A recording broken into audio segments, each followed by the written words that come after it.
Hi welcome back to my channel Priya Shekhar vlogs. ఇది last video continuation అనమాట. అయితే చెప్పాను కదా తిరుపతికి అయితే వెళ్ళాము, చాలా సడన్గా ప్లాన్ చేసుకొని వెళ్ళిపోయి వచ్చామని చెప్పాను కదా. సో ఇది నెక్స్ట్ వీడియో కంటిన్యూషన్ అనమాట, చూస్తూ ఉండండి. అయితే ఆఫ్టర్నూన్ అయిపోయింది, లంచ్ చేసి అయితే బయలుదేరాము ఇక్కడ నుంచి. ఫస్ట్ మేమైతే ఆన్ ది వేలో శ్రీ కోదండరామస్వామి ఒంటిమిట్ట టెంపుల్కి అయితే వెళ్ళాము. అక్కడ మేము దర్శనం చేసుకొని ఆ తర్వాత ఇంకా డైరెక్ట్గా మేము తిరుపతికి అయితే స్టార్ట్ అయిపోయామన్నమాట. అయితే ఈ టెంపుల్కి ఒక విశిష్టత ఉంది. ఏంటంటే మేము యాక్చువల్గా అర్చన టికెట్ తీసుకొని లోపలికి వెళ్ళామన్నమాట. అయితే అక్కడ మనకి పంతులు అర్చన చేసిన తర్వాత మనకి డీటెయిల్గా ఎక్స్ప్లెయిన్ చేస్తారు.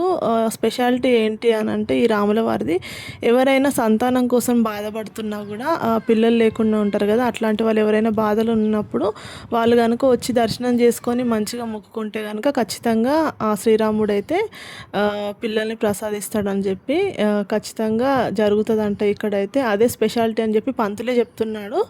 అయితే మీలో ఎవరైనా వెళ్ళాలనుకుంటే ఖచ్చితంగా వెళ్ళి దర్శనం చేసుకోండి. చాలా పురాతన టెంపుల్ ఇదైతే.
చూడండి ఆంజనేయ స్వామి రూపము మనకి కోదండరామస్వామి టెంపుల్ అయితే ఇట్లా కనిపిస్తుంటుంది.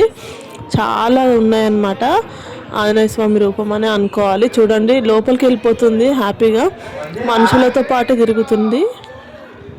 అయితే ఎక్కడ వెళ్ళినా కూడా మంకీస్ అయితే మొత్తం కనిపిస్తాయి అనమాట. ఇట్లా గుడి చుట్టూ మొత్తం కనిపిస్తుంటాయి అక్కడక్కడ. అవి ఏం అనట్లేదు, మంచిగా వాటంతలా వాటి పని అవి చేసుకుంటున్నాయి.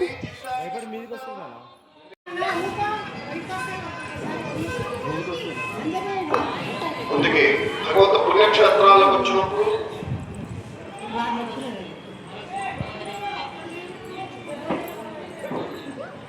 మనం ఆ భగవంతుని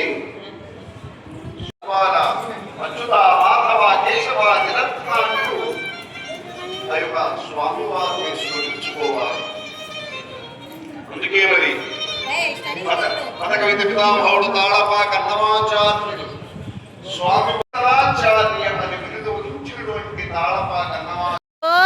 హాయ్ అప్ప చిట్టలి బంగారం ఇజ్జుడు ఇజ్జుడు ఇజ్జుడు స్మైల్.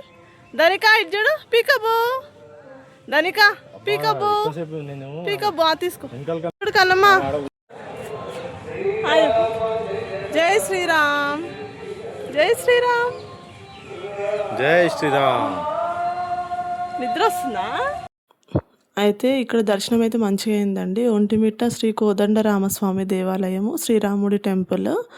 ఇక్కడైతే మంకీస్ చూసారు కదా, చాలా మంకీస్ ఉన్నాయి. మనుషులతో పాటు అవి కూడా తిరుగుతున్నాయి అనమాట. ఎవరిని ఏమనట్లేదు, వాటి పని ఏదో అవి చేసుకుంటూ పోతున్నాయి.